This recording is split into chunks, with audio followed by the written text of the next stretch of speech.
আমাদের অনন্য স্টোরি সকল প্রকার পার্ট গল্প দেখতে আমাদের চ্যানেলটি সাবস্ক্রাইব করে পাশে থাকা বেল আইকনটিতে ক্লিক করে অল নোটিফিকেশন অন করে দিন। সুরা মা, তুমি কি এখানে আনইজি ফিল করছো? দেখো মা, আমি সব জানি, এমনকি বাসার প্রত্যেকটা মানুষকে আমার পাগল ছেলে ঢাক ঢোল পিটিয়ে বলেছে সুরা নামের মেয়েটিকে সে ভালোবাসে। কিন্তু আমাদের প্রত্যেকের কাছে তোমার মতামত সবার আগে। তুমি আমার ছেলেকে পছন্দ করো না, এতে কোনো সমস্যা নেই, আমরাও কিছু মনে করছি না কেউ। তুমি এটা ভাববে না আমরা মিসবার পরিবার, এটা ভাববে আমরা সবাই তোমার আপনজন। আমি তোমার আর এক মা, আমি কি পারি না তোমার আর এক মা হতে? সুরা মুগ্ধ হয়ে শুনছিল এতক্ষণ। মানুষটা কত সহজেই তাকে আপন করে নিল, তার সব সংকোচ লহমায় দূর করে দিল। সুরা তার গালে হাত রাখা মুনতাহা শিকদারের হাতের উপরে আলতো করে হাত রেখে আহ্লাদি সুরে বলল, মা হতে পারেন যদি মেয়ে মনে করে তুই সম্বোধন করেন। ঠিক আছে, তাহলে তুইও আমাকে মামনি আর তুমি সম্বোধন করবি। কি খুব বেশি কিছু চাইলাম? সুরার কি হলো কে জানে, হঠাৎ মুনতাহা শিকদারকে জড়িয়ে ধরে বলল, খুব বেশি চাওনি মামনি। তুমি কি জানো তুমি খুব ভালো, কিন্তু তোমার ছেলেটা আস্ত বজ্জাত, আমায় জ্বালাতন করে। মুহূর্তেই মনে হলো কি বলে ফেলেছে সে। মুনতাহা শিকদারকে ছেড়ে নড়ে চড়ে বসলো সুরা। আচ্ছা মতো নিজেকে বকে দিল। সবাই কেমন থমথমে মুখ করে তাকিয়ে আছে তার দিকে। ভয় পেল সে। শুকনো গলা বারবার কয়েক ঢোক গিলে ভেজানো প্রয়াস করেও ব্যর্থ হলো। মুখটা নামিয়ে নিয়ে চিবুকে থুতনি ঠেকালো। লহমায় হাসির শব্দে মাথা তুলতেই দেখলো সবাই হাসছে। সবাইকে হাসতে দেখে সেও ফিক করে হেসে উঠল। মুহূর্তেই হাসির পশটা বসলো বুঝি সুখনিরে ড্রয়িং রুমে। উপরে এতক্ষণ দাঁড়িয়ে থাকা একজনের মুখেও হাসি দেখা দিল, প্রশান্তিময় হাসি। রাত্রি প্রথম প্রহর। নিচে মেহমান আসতে শুরু করেছে। উপরে সবকিছু ঘুরে ঘুরে দেখছে দিয়া, সুরা আর মেহের। মেয়েটি ভারী মিষ্টি, খুব মিশুক প্রকৃতির, কত সহজেই মিশে গেল ওদের সাথে। এক পর্যায়ে দিয়াকে শিহাব ডেকে নিলে মেহেরও একটু আসছে বলে দৌড় দিল। সুরা বুঝলো না ব্যাপারটা। এখন সে একা একাই ঘুরে ঘুরে দেখছে ভুল হবে, কাঙ্ক্ষিত ব্যক্তিকে খুঁজছে। এসেছে সে কখন, এখন সেই অসভ্য পুরুষের দেখা পায়নি সুরা। একটা ঘরের সামনে এসে দাঁড়িয়ে যায় সে, গলা উঁচু করে উকি দেয়। কাউকে না দেখতে পেয়ে ভেতরে প্রবেশ করে। রুমটা বেশ বড়।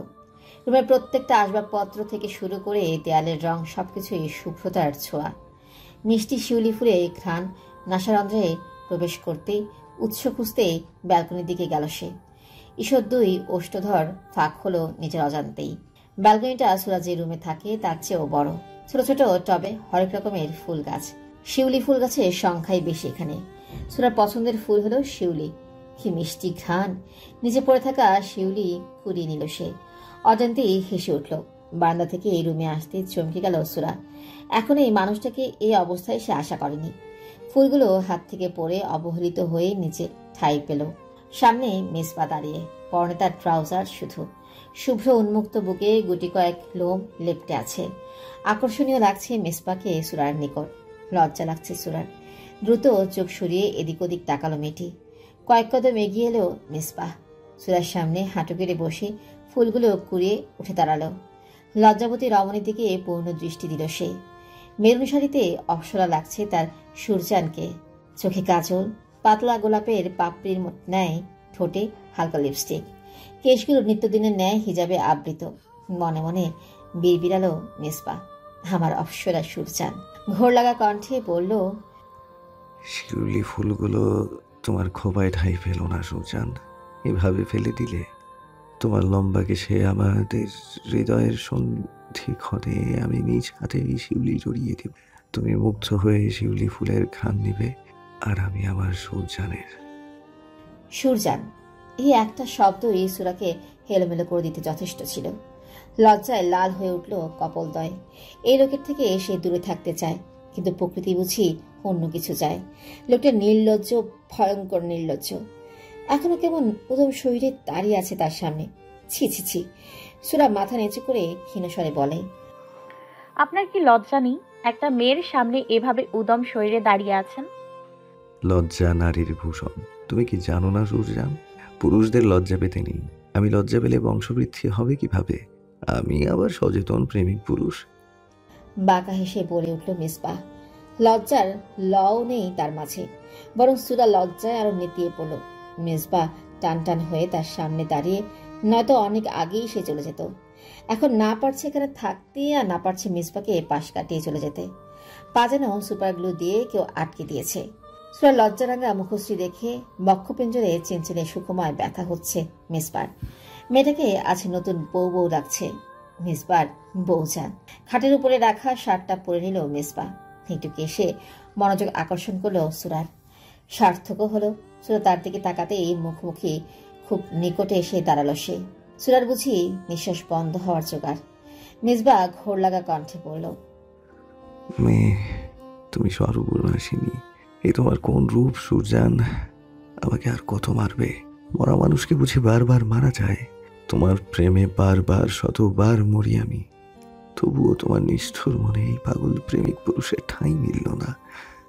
সুরা মিসবার চোখে চোখ রেখে মুগ্ধতা নিয়ে তাকিয়েছিল। সে জানে এই পাগল নির্লজ্জ ভয়ঙ্কর সুদর্শন পুরুষ তাকে পাগলের মতো ভালোবাসে, কিন্তু তার যে উপায় নেই। সে পারবে না প্রিয় এই পুরুষটাকে ঠকাতে। না, সুরার পক্ষে আর সম্ভব হলো না এখানে দাঁড়িয়ে থাকার। দুর্বল লাগছে ভীষণ। চোখ ছলছল করে উঠল মুহূর্তেই। বেহায় অশ্রু গড়িয়ে পড়ার আগেই সে দ্রুত গতিতে ঘর থেকে বেরিয়ে গেল। মিসবাহ ঘাড় ঘুরিয়ে দেখল তার প্রেয়সীর যাওয়া। ওই অশ্রুসিক্ত নয়ন, বিষাদময় মুখশ্রী, সবকিছুই দৃষ্টিগোচর হয়েছে মিসবাহ। সুরার যাওয়ার দিকে চেয়ে বুকের চিনচিনে ব্যথা বুঝি বাড়ল। অসহনীয় যন্ত্রণা। আবেগপ্রবণ কণ্ঠে বলল, তুমি দূর আকাশের চন্দ্র সুরজান। সে চন্দ্রের জ্যোৎস্না সারা অঙ্গে মাখা যায়, কিন্তু ছোঁয়া যায় না। সুখিনীরে আজ খুশির পশটা বসেছে। কাছের আত্মীয় থেকে শুরু করে দূরের আত্মীয় স্বজন কেউ বাদ পড়েনি। সবাই দামি দামি গিফট নিয়ে হাজির। রাফি, জিহাদ আর সুরা এক কোণায় দাঁড়িয়ে আছে। ওরা তিনজনেই কনফিউজ যে আজ শিহাবের জন্মদিন নাকি সুন্নতে খাতনা। এত বড় দামড়া ছেলে কিনা জন্মদিনে এত মানুষ। সুরা মনে মনে ভাবল, বড়লোকের ব্যাপার স্যাপার আলাদা। দিয়াকে নিয়ে সবাই মাতামাতি করছে। মেয়েটার মুখে হাসি দেখে পঞ্চপাণ্ডবের সকলে অনেকে খুশি। মিষ্টি পরি, কেমন আছো? হঠাৎ পুরুষালী কণ্ঠে হকচকিয়ে গেল সুরা। তিনজন পেছনে ফিরে দেখে সুদর্শন একজন পুরুষ দাঁড়িয়ে আছে। রাফিয়া জিহা চিনতে না পারলেও সুরা চিনতে অসুবিধা হয়নি। হাসি মুখে সুরা বলল, আসসালামু আলাইকুম ভাইয়া। আলহামদুলিল্লাহ ভালো আছি, আপনি কেমন আছেন? ওয়ালাইকুম আসসালাম, আলহামদুলিল্লাহ ভালো। তোমাকে তো আজ সত্যিই পরি লাগছে। সুরা একটু লজ্জা পেল, অপ্রস্তুত হলো বটে। বলল, ধন্যবাদ ভাইয়া, আপনাকে পরিচয় করিয়ে দিই, আমার বন্ধু রাফি আর জিহাদ। রায়হান একগাল হেসে হ্যান্ডশেক করলো দুজনের সাথে। বলল, আমি রায়হান, মিসবাহর বন্ধু। চারজনে অনেকক্ষণ আড্ডা দিল। হঠাৎ সিঁড়ির দিকে তাকিয়ে থমকে গেল সুরা। সিঁড়ি দিয়ে মিসবাহকে নামতে দেখে চোখ বুঝিয়ে পলক ফেলতেই ভুলে গেছে। মিসবাহ সাদা শার্ট, ব্ল্যাক স্যুট পরেছে। সিল্কি চুলগুলো বরাবরের মতোই গোছানো। শুভ্র মুখশ্রী স্নিগ্ধ লাগছে। সুরার কাছে এই পুরুষকে অতি সুদর্শন লাগছে আজ। ভয়ঙ্কর সুদর্শন পুরুষ। জিহাদার রাফি পাশ থেকে সুরার পলকহীন তাকিয়ে থাকা দেখে মুচকে আসলো। রাফি সুরাকে হালকা ধাক্কা দিয়ে বলল, কিরে, গিলে খাবি নাকি স্যারকে? জিহাদ বলে উঠল, ইস রে, দেখিস রাফি, স্যারের নির্ঘাত ডায়রিয়া হবে। এই রাক্ষস রানী কটকটি স্যারকে যেভাবে নজর দিল, তাতে স্যারের bathroom to bathroom, room to bathroom, bathroom to room, room to bathroom, নির্ঘাত আজ সারা দিন দৌড়াদৌড়ি করা লাগবে। ঠিক বলেছিস। এই বিদ্যার রানী লুচু মেয়েদের মতো আমাদের নিষ্পাপ সহজ সরল স্যারের দিকে নজর দিতে তো লজ্জা করলো না? স্যাঁ স্যাঁ স্যাঁ, এই স্যার মুখ দেখাবে কি করে? তুই তো স্যারকে লুটে নিলি। না, আর এই বন্ধু নামক শত্রুদের অসহ্যকর কথা সহ্য হলো না সুরার। কত বড় বদ দুজন, ভাবা যায়? সামান্য তাকালে নাকি ডায়রিয়া হবে? এসব আজগুবি কথা কি মানা যায়? রায়হান আছে জেনেও এসব বলছে। ছি ছি ছি, লজ্জায় সুরার এখান থেকে অদৃশ্য হয়ে যেতে ইচ্ছে করছে। আর চোখে সুরা রায়হানের দিকে তাকালো। রায়হান তার দিকেই তাকিয়ে মিটিমিটি হাসছে।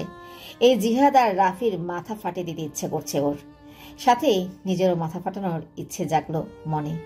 ইচ্ছে মতো নিজেকে ধমক দিল সে। কিভাবে পারলো নির্লজ্জের মতো তাকিয়ে থাকতে? হঠাৎ দিয়া সে সুরা সহ সবাইকে বলল কেক কাটা হবে, সেখানে সবাই ওদের খুঁজছে। দিয়ার হাত ধরে সুরা ওই দিকে গেল, ওদের পিছন পিছন ওরাও গেল। সুরা তো পারো না দিয়াকে চুমু খেতে, আজ দিয়ার জন্য সে সাংঘাতিক লজ্জার হাত থেকে বেঁচেছে। ছি, কি নির্লজ্জের মতো তাকিয়েছিল মিসবার দিকে। ছি ছি, কি লজ্জা। ঘড়ি কাটা 10টা ছুঁই। কেক কাটা শেষ। শিহাবের মা বাবা কি গুরুত্বপূর্ণ অ্যানাউন্সমেন্ট করবে সেজন্য সবাই অধীর আগ্রহে তাদের দিকে তাকিয়ে আছে। বর্তমানে এখন পার্টির কেন্দ্রবিন্দু 4 জন, দিয়া, শিহাব এবং শিহাবের বাবা মা। হঠাৎ পাশ থেকে জিহাদ ফিসফিসে বলল, কেসটা কি মামা? এরা এমন পরীক্ষার রেজাল্ট ঘোষণা করার মতো পোজ নিয়ে দাঁড়িয়ে আছে কেন? রাফি জিহাদের মতো ফিসফিসে বলল, জানি না দোস্ত, আমার মনে হচ্ছে এরা কোনো যুদ্ধের প্রস্তুতি নিচ্ছে। সেরা ওদের চেয়ে দ্বিগুণ ফিসফিসে বলল, শোন, আমার না খুব ইচ্ছা করছে তোদের দুজনের গাল চড়িয়ে লাল করে দিতে। কথা না বললে কি তোদের পেটে গ্যাস হয়? থাপ্পড় না খেতে চাইলে চুপ করে দেখ কি হচ্ছে। জিহাদ ফট করে বলে বসল, থাপ্পড় খাই জানতাম না তো দোস্ত। কেমন টেস্ট? খেয়েছিস তুই? সুরা কটমট করে তাকালো জিহাদের দিকে। সুরা তাকালো দেখে ভরকে গেল জিহাদ।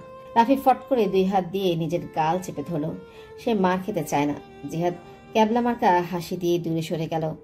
গালে হাত দিয়ে ইনোসেন্ট ফেস করে মাথা অনবরত ডানে বামে নাড়িয়ে বোঝালো সে পৃথিবীর নিষ্পাপ বাচ্চা। সুরা দুজনের দিকে তাকিয়ে ফিক করে হেসে দিল। ওরা দুজনেও হাসলো। দূর থেকে সুরাকে মুগ্ধ হয়ে দেখছিল মিসপা। ওর পাশেই রায়হান দাঁড়িয়ে। সেই মুচকি এসে বলল, শালা আর কত দেখবি? মিষ্টি পড়ি, এবার না নজর লেগে যায়। কটমট করে তাকালো মিসপা। রাগান্বিত স্বরে বলল, একদম মিষ্টি পরি ডাকবি না আমার সুজানকে। আর তখন সুরের সাথে কি কথা বলছিলি তুই? রায়হান দুষ্ট হেসে বলল, কেন দোস্ত, জলে? একটু থেমে ক্ষীণ স্বরে বলল, তবে যাই বলিস, মিষ্টি পরীকে দেখলে নিজের ছোট বোন মনে হয়। আলাদা মায়া কাজ করে। আর তার সম্পর্ক কি এমনই হয় দোস্ত? আমি কিন্তু মিষ্টি পরীকে বোনের চোখে দেখি। মিসপা রায়হানের দিকে তাকালো। সে জানে তার বন্ধু সুরাকে কি নজরে দেখে, তবু সে একটু জেলাস ফিল করছিল। মিসবা জড়িয়ে ধরল রায়হানকে, বলল, তুই গাধাই থেকে গেলি। আমাকে চেনাচ্ছিস তোকে, যাকে আমি ছোটবেলা থেকেই চিনি? সুরের প্রতি তোর মনোভাব আমি বুঝি। এরা তো একটু প্রেমিক পুরুষ, তাই জেলাস হচ্ছিলাম। রায়হান শব্দ করে হেসে উঠল। মিসবা থেকে দূরে সরে চোখ ছোট ছোট করে বলল, এই তোর মতলব কি বলতো? চিপকে যাচ্ছিস কেন আমার সাথে? আমি কিন্তু ওই টাইপের ছেলে না। মিসবা কটমট করে তাকালো। রায়হান শুকনো ঠোক গিলে একটু থেমে মুখভঙ্গি পরিবর্তন করে বলল, তুই কি জানিস আমার বোনটা তোকে পাগল প্রেমিক পরিণত করেছে? মিসবা নড়ে চড়ে উঠে কণ্ঠ খাদে নামিয়ে বলল, আমি জানি, কিন্তু সে জানে না। জানলেই অসহ্যকর অসহনীয় যন্ত্রণায় আমাকে দগ্ধ করতো কি? ভাবিস না দোস্ত, সবুরে কিন্তু মেওয়া ফলে। নিঃশব্দে হাসল মিসবা। সে হাসিতে প্রাণ নেই। হঠাৎ শিহাবের বাবা জামান চৌধুরীর কথায় তার দিকে তাকালো সবাই। তিনি হাস্যজ্জ্বল মুখে বললেন, আপনারা সবাই জানেন আজ আমার একমাত্র ছেলের জন্মদিন উপলক্ষে আমরা সবাই একত্রিত হয়েছি।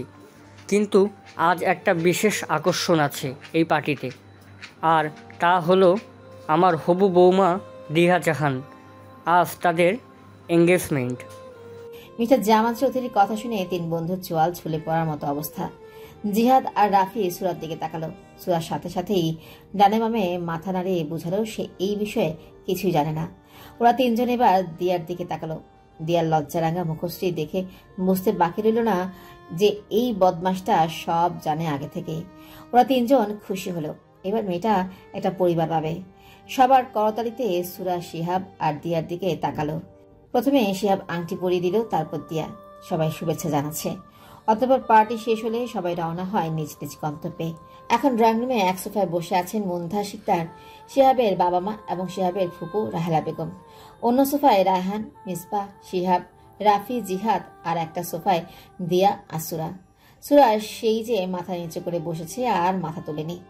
ওর অস্বস্তি হচ্ছে, আর অস্বস্তির কারণ মিসবাহ সহ ওর বাসার মানুষগুলো। বজত লোকটা তাকে লজ্জায় ফেলার জন্য পুরো 14 গোষ্ঠীকে বলে রেখেছে তার কথা। হঠাৎ রাহেলা বেগমের কথায় ভাবনার জগৎ থেকে বেরিয়ে আসে সুরা। রাহেলা বেগম মুনতাসিরদের উদ্দেশ্যে বলে ওঠে, ভাই সাহেবকে পার্টিতে দেখলাম না যে ভাবি। আসলে তিনি গেছেন গ্রামে, মিসবার দাদু অসুস্থ, তাই এখানে থাকতে পারেননি। ও আচ্ছা। একটু থেমে মিসবার উদ্দেশ্যে বলেন, মেজবাহ, আব্বু তুই কি বিয়ে করবি না?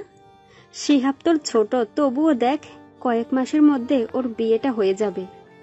মিসবা বাঁকা হেসে শান্ত স্বরে বলল, ফুপুমণি, আমার কপালে মনে হয় বউয়ের আদর যত্ন নেই, বুঝেছ? নইলে দেখো হ্যান্ডসাম হয়েও বউটা কেন পাত্তা দিচ্ছে না। জিয়াদ দুষ্ট হেসে বলে উঠল, স্যার, আপনার বউ এখনো হয়তো পয়দা হয়নি, কিন্তু স্যার আপনি এখানে এখনো কিভাবে বসে আছেন? আপনার তো bathroom to room R room two বাথরুমে থাকার কথা। মিসবা সন্দিহান কণ্ঠে বলল, প্রথমত স্যার বলে সম্বোধন করা বাদ দাও, শিহাব ভাইয়া ডাকে, তোমরাও ভাইয়া ডাকলে খুশি হব। আর দ্বিতীয়ত হঠাৎ বাথরুমে থাকার কথা কেন বলছো? রাফি গদগদ হয়ে পড়ে উঠল, স্যার, না না, সরি ভাইয়া, আপনার বউ পয়দা না হলেও কিন্তু আশেপাশের মেয়েরা আপনাকে যে নজরে দেখে তাতে আপনার ডায়রিয়া হওয়া মাস্ট। আচ্ছা, ছোটবেলায় আন্টি কাজলের টিকা দিয়েছিল তো আপনাকে? এদের কথা শুনে মিসবার বুঝতে আর বাকি নেই এরা সুরার কথা বলছে। আর চোখে সুরার দিকে তাকালো মিসবা। বেচারি লজ্জায় মুখ নিচু করে আছে। মিসবা দুষ্ট হেসে বলল, ভাগ্যিস আম্মু ছোটবেলায় টিকা দিয়েছিল, নয়তো এখন তো আমার সংরক্ষিত ইজ্জত লুটে যেত। এখনকার মেয়েগুলো এত অসভ্য, আমার মতো মাসুম বাচ্চাটাকেও ছাড়ছে না। সুরা হঠাৎ দুষ্ট হেসে বলল, ভাইয়া, আপনার তো এখনো কপালে বড় কালো টিকা লাগিয়ে রাখা উচিত। মেয়েদের নজরে একদিন না আপনি গায়েব হয়ে যান ভাইয়া, দেখা গেল ওরা আপনাকে গিলে খেয়ে নিয়ে ঢেকুর তুলতেও ভুলে গেছে। ভাইয়া, নজর টিকা কি আমি লাগিয়ে দিব? মিসবা সুরার মুখে ভাইয়া ডাক শুনে শুকনো কেসে উঠল। সে কি কাশি দেখে মনে হচ্ছে যক্ষা রোগী। মুনতাসিরদা দ্রুত পানি দিলেন ছেলেকে। পানি খেয়ে একটু স্বাভাবিক হয়ে মিসবা ধমকে উঠল সুরাকে, এই মেয়ে, তোমার মায়ের পেটের ভাই লাগি আমি? এক সেন্টেন্সে কতবার ভাইয়া বলো? ফার্দার আর ভাইয়া ডাকবে না আমাকে। ইনোসেন্ট ফেস করে সুরা বলল, কেন ভাইয়া? আপনি না বললেন শিহাবের আপনি বড় ভাই, তাই সবাই যেন আপনাকে ভাইয়া ডাকে। আমিও তো শিহাবের ফ্রেন্ড, তাহলে আমি কেন ডাকতে পারবো না ভাইয়া? মিসবা অসহায় মুখ করে তাকালো সুরার দিকে। সুরা মিটিমিটি হাসছে। এই মেয়ে ভারী দুষ্ট আছে, বুঝতে বাকি নেই মিসবার। মনটা বিষিয়ে গেছে সুরার মুখে ওই ভাইয়া শুনে। মনে হচ্ছে কেউ করলার জুস খাইয়ে দিয়েছে। চোখ মুখ কুচকে গেল মিসবার। জিহাদ, রাফি, শিহাব আর রায়হান শব্দ করে হেসে দিল। সবাই হাসছে। সুরার মুখেও হাসি দেখে মিসবার মুখেও হাসি ফুটে উঠল। হঠাৎ রাহেলা বেগমের একটা কথায় সুরা স্তব্ধ হয়ে গেল। হিমশীতল ধরণী, প্রকৃতি ধরণীর বুকে তাণ্ডব চালিয়ে এখন শান্ত প্রায়। শীতল অনিল এসে ছুঁয়ে দিচ্ছে এক বিষাদ কন্যার মুখশ্রী, তনু মন। ঠান্ডায় শরীরের লোমকূপ কাটা দিয়ে উঠছে, তবু রমণী তার জায়গায় স্থির অবিচল। ঘোর অমানিসায় ছেয়ে আছে ধরণী। সুরার মনেও বুঝি অন্ধকারে নিমজ্জিত।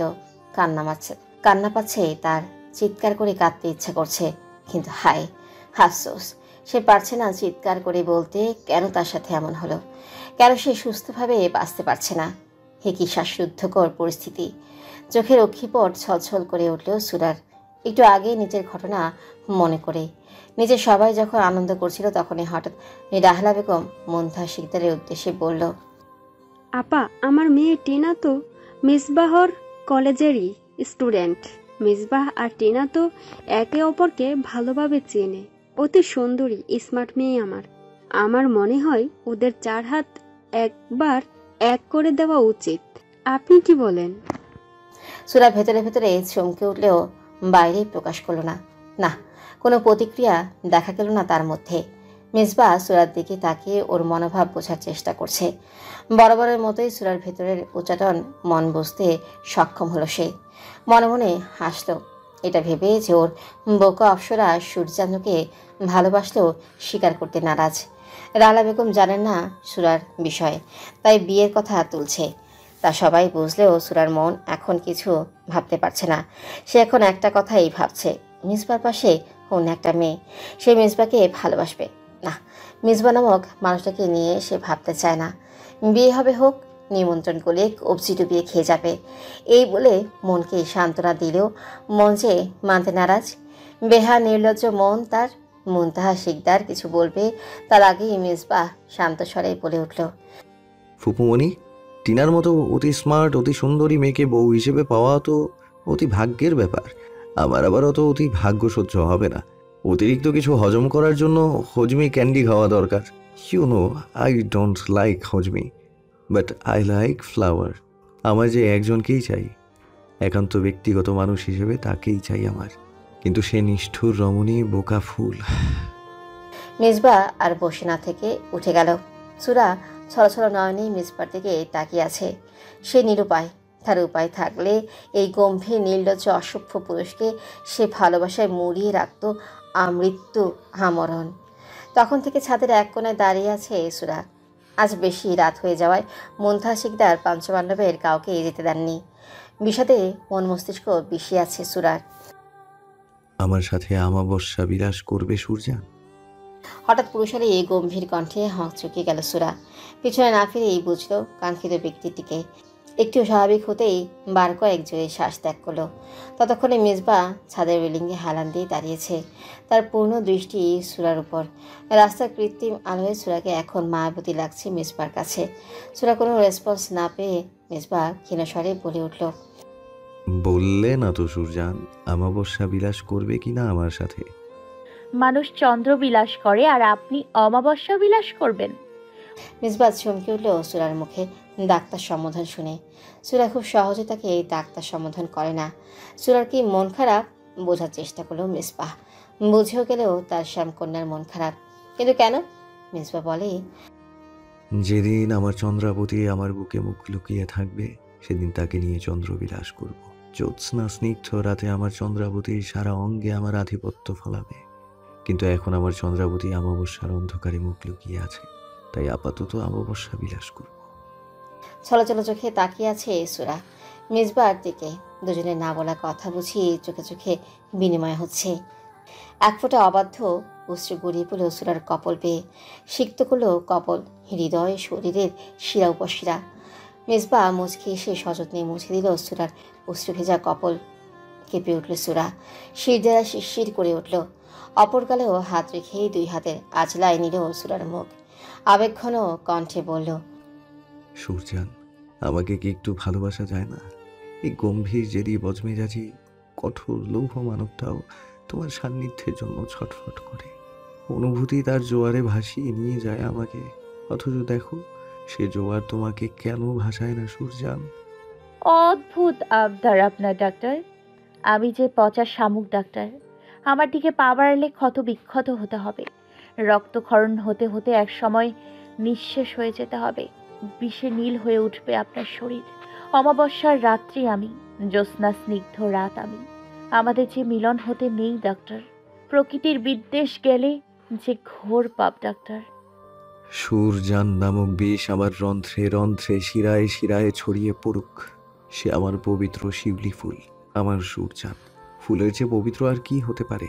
আমার একমাত্র ব্যক্তিগত চন্দ্রাবতী তুমি, যার জ্যোৎস্নার আলোয় আমার জীবনের রংধনুর পসরা বসে।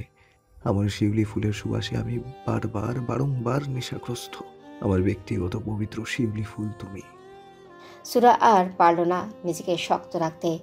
মিসবার অনুভূতির কাছে হেরে যাচ্ছে ওর সত্তা, ভেঙে যাচ্ছে এতদিনের খোলস। মিসবার হাত গাল থেকে নামিয়ে দৌড়ে ছাদ থেকে নেমে গেল।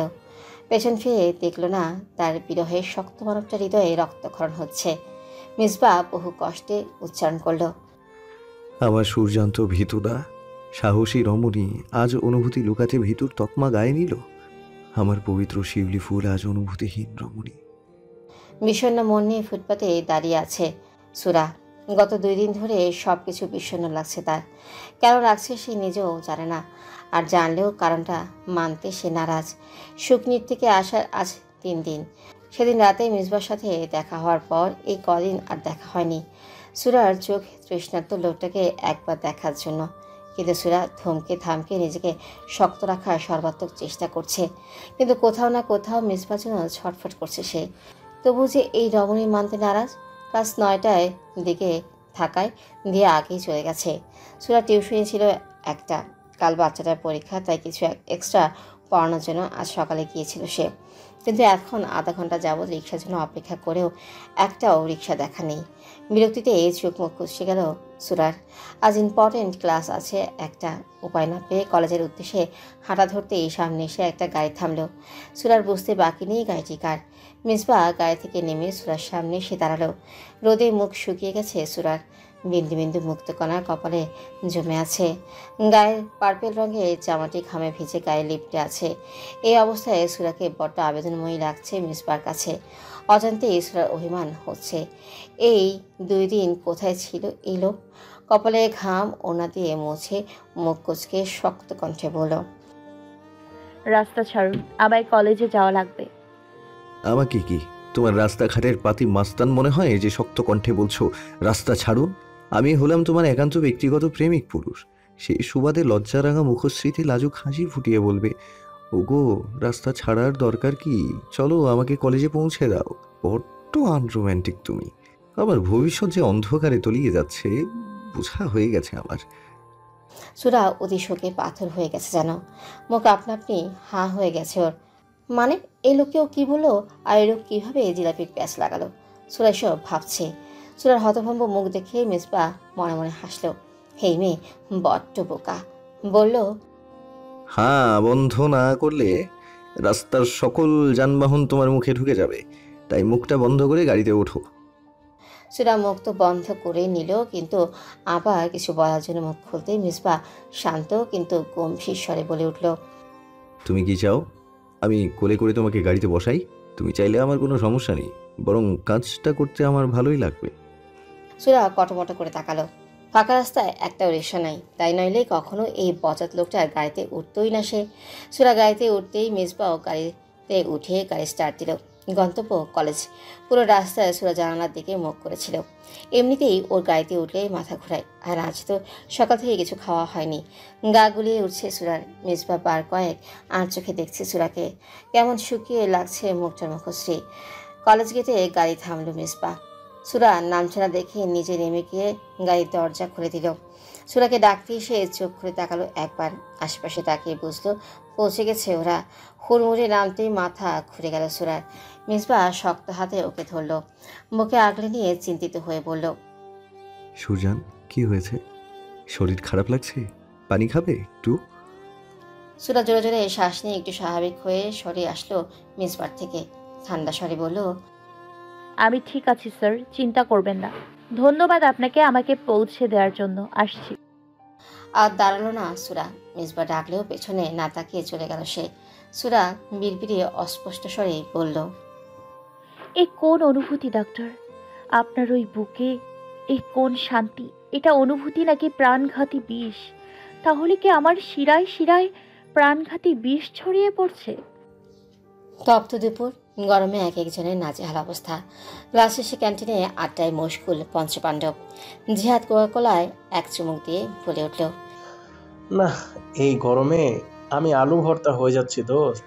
জীবন যৌবন সব বৃথা যাবে মনে হচ্ছে। শিহাব ভ্রুকুচকে বলে, তোর আবার কি হলো? দিয়া চোখ মুখ কুচকে বলল, জিহাদ, তুই আবাল মার্কা কথাবার্তা ছাড়া আর কিছু বলতে পারিস না? যৌবন কিভাবে বৃথা যাবে তোর শুনি? জিহাদ মুখে বিরক্তি নিয়ে বলল, শুটকি মাছ, চুপ করে বসে থাক।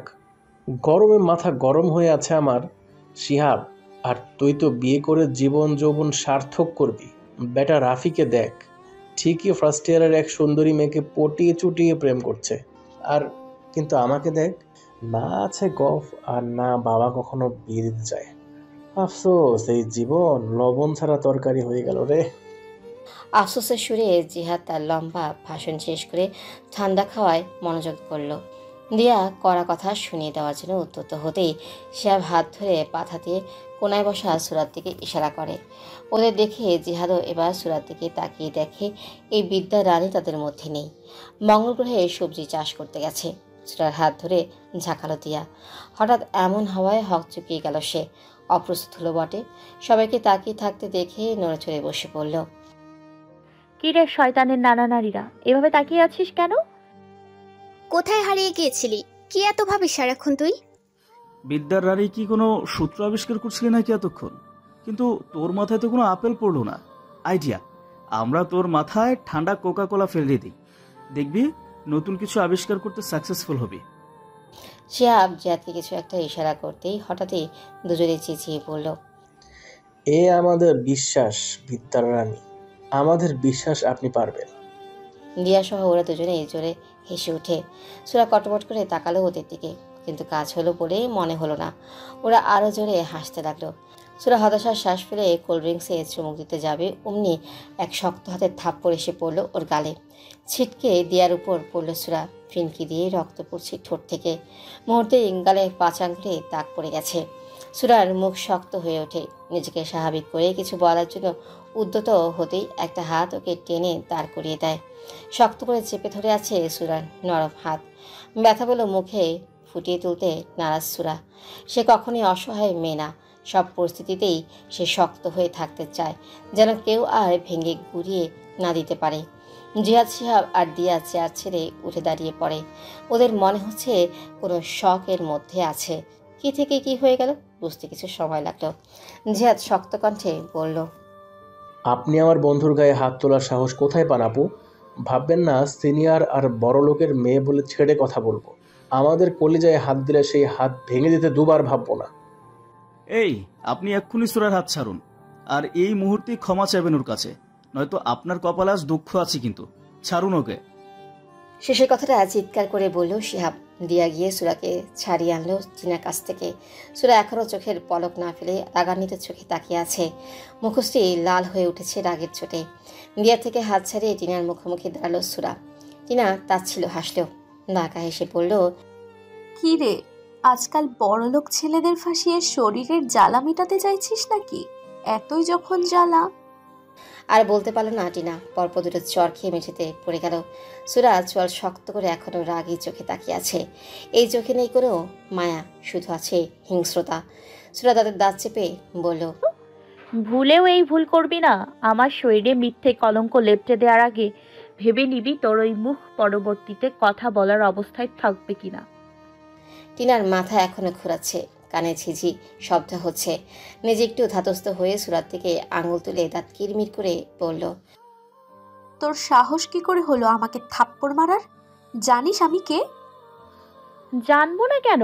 তুই হলি বড়লোক বাপের বকে যাওয়া অসভ্য অভদ্র একটা মেয়ে। বাপের টাকায় যে পাওয়ার দেখায় তার নিজস্ব অস্তিত্ব আছে বলে আমার মনে হয় না। আর আমি মনে করি না যে অস্তিত্বহীন তার কোনো সেলফ রেসপেক্ট বলে কিছু আছে। থাকলে অন্তত আমাকে মিথ্যে অপবাদ দেওয়ার সাহস পেতি না। সুরার কথায় টিনা হিংস্র পাখিনীর মতো রাগে ফুসছে। সামান্য একটা মেয়ের এত সাহস সে মেনে নিতে পারছে না। পরে কিছু একটা ভেবে কুটির হাসি মুখে ফুটিয়ে তুলে বলল, তাই নাকি? যা, মেনে নিলাম আমি মিথ্যা অপবাদ দিচ্ছি তোকে, কিন্তু কলেজের বাকি স্টুডেন্টরাও কি মিথ্যা বলছে? দিয়া বলে উঠল, কি যাতা বলছেন স্পষ্টভাবে বলুন, এত ভনিতা করছেন কেন? টিনার ফ্রেন্ডসদের মধ্যে একটা মেয়ে বলল,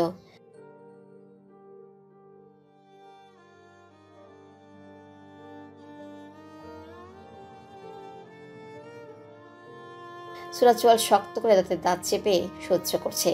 সেও দেখতে চায় এরা কতদূর যেতে পারে আর কিসের ভিত্তিতে এসব বলছে সেটা জানা দরকার। টিনা তাচ্ছিল হেসে বলল, তুই কি ভেবেছিস তোর নোংরামি আমরা সহ্য করব? দিনের পর দিন মিসবাহ স্যারের সাথে ঢলাঢলি করছিস, অথচ কেউ টের পাবে না। শরীরের এত জ্বালা হলে অন্য জায়গায় যা। এটা কলেজ, এখানে তোর মতো নোংরা মেয়েকে আমরা মেনে নিব না। আর কাউকে পেলি না, সোজা বড়লোক বাবার ছেলেকে ফাঁসিয়ে নিজের কার্যসিদ্ধি করছিস। আজ সকালে তুই যে মেজবা স্যারের গায়ে ঢলে পড়েছিলি সবাই দেখেছি আমরা। সুরা কি বলবে কিছু বুঝতে পারছে না, ওর মাথা কাজ করছে না। কি হলো এতগুলো দিন মিসবার থেকে দূরে সরে গিয়ে হঠাৎ শ্বাসরুদ্ধ হয়ে আসছে তার, নিঃশ্বাস নিতে কষ্ট হচ্ছে। আবার আবার সবাই ওর গায়ে কালি লেপটে দিল। সুরা চিৎকার করে বলতে ইচ্ছে করছে, পৃথিবী তুমি স্বার্থপর, কিন্তু হায়, মনে হচ্ছে কেউ গলা টিপে ধরেছে ওর। একটা শব্দ বের হলো না কণ্ঠনালী ভেদ করে। পাশ থেকে টিনার একটা ছেলে বন্ধু বলে উঠল,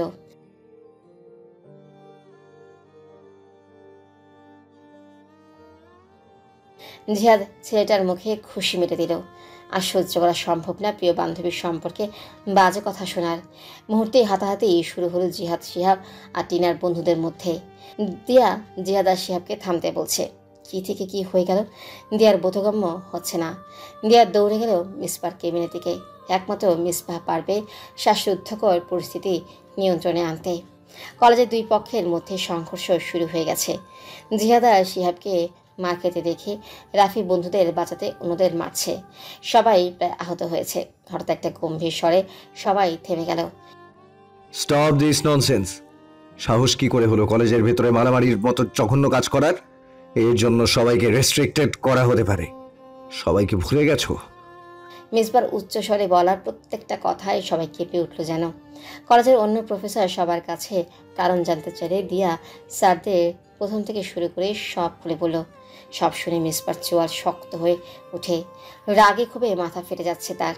কিন্তু এটা কলেজ, তাই নিজেকে সংযত করে গম্ভীর পুরুষালী ভরাট কণ্ঠে বলে উঠল, এই কলেজের প্রত্যেকটা স্টুডেন্ট কখন কি করে সব ইনফরমেশন এই মাকফুল শিকদার মেজবাহ রাখে।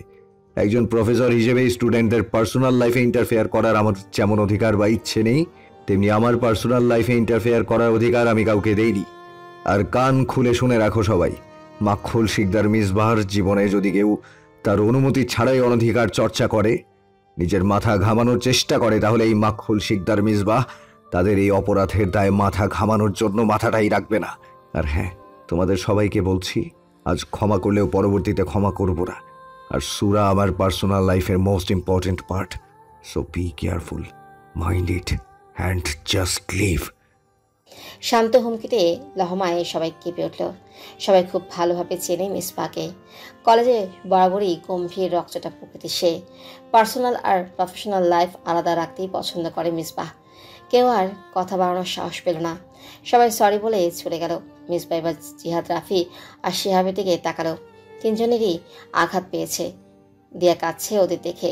মিসবাহ কঠোর স্বরে বলল, মারামারি করার কি দরকার ছিল? মাথা গরম না করে কি সিচুয়েশন হ্যান্ডেল করা যায় না? ওরা সুরাকে যা ইচ্ছা তাই বলবে আর আমরা মেনে নিব স্যার। ওই শালা সুরাকে প্রস্টিটিউট বলল, ওর মুখ ভেঙে দিব আমি। চোয়াল শক্ত করে দাঁড়িয়ে আছে মিসবাহ। মেনে তো সেও নেবে না। মিসবার পবিত্র ফুলকে ওরা কলঙ্ক দিয়েছে, একজনকেও ছাড়বে না। হঠাৎ কিছু মনে পড়তে চমকে উঠল মিসবাহ। আশপাশে পূর্ণ দৃষ্টি বুলিয়ে দিয়াকে প্রশ্ন করল। আকাশে নির্বিঘ্নে ঘুরে বেড়াচ্ছে তুলোরাশির দল। তাদের মাঝেই উকি দিচ্ছে দিবাকর। আজ তার মন বুঝি খারাপ। এই সময় ধরনীকে তার তেজে ঝলসে দেওয়ার কথা, কিন্তু আজ সে বড্ড শান্ত। কিন্তু ভ্যাবসা গরম বেশ। রাস্তার পাশ দিয়ে হেঁটে যাচ্ছে সুরা। জোরে জোরে শ্বাস নিচ্ছে সে। সুরার মনে হচ্ছে সে মরে যাচ্ছে। আজ সে কি সত্যিই মরে যাচ্ছে? আবার আগের মতো কষ্ট হচ্ছে তার। আগের বারও তো তীব্র যন্ত্রণা হচ্ছিল। সেই অসহনীয় যন্ত্রণা আজ আবারও হচ্ছে। চোখের সামনে সবকিছু ঝাপসা হয়ে আসছে তার। সবাই কেন তাকে ভুল বুঝে? কেন? এসব ভাবতে ভাবতে এই রাস্তার মাঝখানে চলে এসেছে সুরা। সেই দিকে তার কোনো খেয়াল নেই। হঠাৎ একটা গাড়ি এসে দ্রুত গতিতে ধাক্কা দিল সুরাকে। ছিটকে রাস্তার পাশে পড়ল সুরা। ঝাপসা চোখে শৈশবের মধুস্মৃতি ভেসে ওঠে সুরার। কত সুমধুর ছিল দিনগুলো। বড় হওয়া বুঝি পাপ, ঘোর পাপ। কিছু আপনজন মানুষের মুখশ্রী ভেসে ওঠে। অস্ফুট স্বরে বলে, আব্বাজান, আম্মা, ভাইজান, তোমাদের সুর কি মরে যাচ্ছে? কষ্ট হচ্ছে আম্মাজান, খুব কষ্ট হচ্ছে। ভাবিজানকে বলো তার সুর পাখি খুনি না, তার সুর পাখি ভালো নেই। ও আব্বাজান, আমি কি মরে যাচ্ছি? ডাক্তারকে যে অনেক কথা বলার ছিল। ও ডাক্তার, মাফ করবেন তো আপনার সুরজানকে। ভ্যাবসা গরমে সব প্রাণীকুলের জীবন অতিষ্ঠ করে দিচ্ছে। ঘেমে নিয়ে একাকার অবস্থা সবার। ধরণী বুকে এক পশলা বৃষ্টি হলে মন্দ হতো না। পুরো কলেজ ক্যাম্পাস তন্ন তন্ন করে খুঁজে সুরাকে পায়নি কেউ। মিসবা নিজেকে পাগল পাগল লাগছে। পার্কিং এরিয়ার দিকে ছুটে যাচ্ছে সবাই, উদ্দেশ্য সুরাকে খোঁজা। গাড়িতে উঠে বসলো মিসবা। ফ্রন্ট সিটে জিহাদ বসলো, পেছনের সিটে দিয়া, রাফি আর শিহাব। মুঠোফোনটা অনেকক্ষণ যাবৎ কর্কশ শব্দে বেজে যাচ্ছে, সেদিকে খেয়াল নেই মিসবার। জিহাদ মিসবার দিকে তাকালো। শুভ্র মুখশ্রী, রক্তি মাছ, চোখে মুখে চিন্তার ছাপ। পরনের শার্টটাও কুচকে শরীরের সাথে লেপটে আছে, এলোমেলো চুল। জিহাদ ভেবেই পায় না একটা মানুষ এত অবহেলা পাওয়ার পরও কি করে নিঃস্বার্থভাবে ভালোবাসতে পারে। সুরা কেন বোঝে না? আবারও মুঠোফোনের কর্কশ শব্দে হকচকিয়ে যায় জিহাদ। গলা ছেড়ে বলল, স্যার হয়তো জরুরি কল, অনেকক্ষণ ধরে বেজে যাচ্ছে। মিসবা তাকালো জিহাদের দিকে। রক্তিম চোখ দেখে ভরকে গেল জিহাদ। গাড়ি থামিয়ে কল রিসিভ করলো মিসবা। অপর পাশ থেকে কিছু বার্তায় থমকে গেল সে। মুঠোফোনটা ধরে রাখার শক্তিটুকু বুঝি নেই তার। হাত থেকে অবহেলায় পড়ে গেল যন্ত্রটা। শুধু অস্ফুট স্বরে বলল,